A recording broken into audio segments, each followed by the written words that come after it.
নমস্কাৰ মোৰ আনিতি ভিডিঅ'লৈ আপোনালোকক স্বাগতম জনালোঁ। আজি পাতিহাঁহ খাব মন গ'ল, তাকে আপোনালোকক কেনেকৈনো পাতিহাঁহ বনালোঁ বা খালোঁ তাকে দেখুৱাব চেষ্টা কৰিছোঁ। প্ৰথমতে কাটি মেলি এয়া বনাইছোঁ আৰু এয়া পেটুটো চাওক।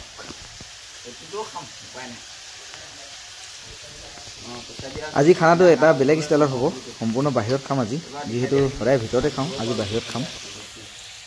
গতিকে আমনি নাপাব, ভিডিঅ'টো সম্পূৰ্ণকৈ চাব শেষলৈকে। প্ৰায় আজিকালি খৰিৰে ৰন্ধা আঞ্জা খাই পোৱাই নাই, মাংস হওক যিয়ে চব্জি হওক। আজি এটা ভাল লগাৰ কাৰণে এয়া শুকান খৰি, মানে কাঠৰ খৰি নাই, বাঁহ খৰি আৰু অলপ খৰি পালোঁ, তাকে মাংস জুই দি ধৰিছোঁ। এয়া চব জুই বনাইছোঁ, কিমান ধুনীয়া চেহেৰা বনিছে।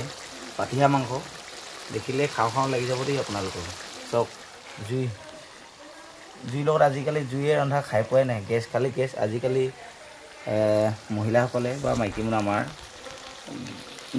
গেছৰ অবিহনে ৰান্ধিবই নোৱাৰে। গতিকে আজি মই চেষ্টা কৰিলোঁ তেখেততে মানে মহিলাসকলক দেখুৱাবৰ কাৰণে, লগতে এই ভিডিঅ'টো আপলোড দি দিম যাতে সকলোৱে গম পায়। আজিকালি প্ৰায়বোৰ সকলোকে কোৱা নাই বাৰু, বিশেষকৈ আমাৰ গেছৰ অবিহনে, গেছ নহ'লে একেবাৰে ভাতেই নাখায়, মানে ৰান্ধিবই নোৱাৰে।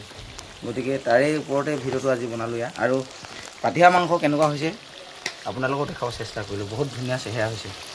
ভিডিঅ'টোত কেনেকুৱা হৈছে নাজানো বাৰু, কিন্তু সঁচা হৈছে মই মানে এনেকুৱা চেহেৰাটোৰ কাৰণে ভিডিঅ' এটা কৰি থৈছোঁ। আৰু ইয়াত আলু বেছি দিয়া নাই আৰু বেছি মা মছলাও দিয়া নাই, একেবাৰে গাঁৱলীয়া খানা, লোকেল যি পোৱা যায় মা মছলা, আদা ৰচুন পিঁয়াজ দিছোঁ বাৰু, তেল অলপ দিছোঁ। আৰু এই তেল ওলাই লৈছে হাতৰপৰা, চৰ্বি আছিলে বহুত।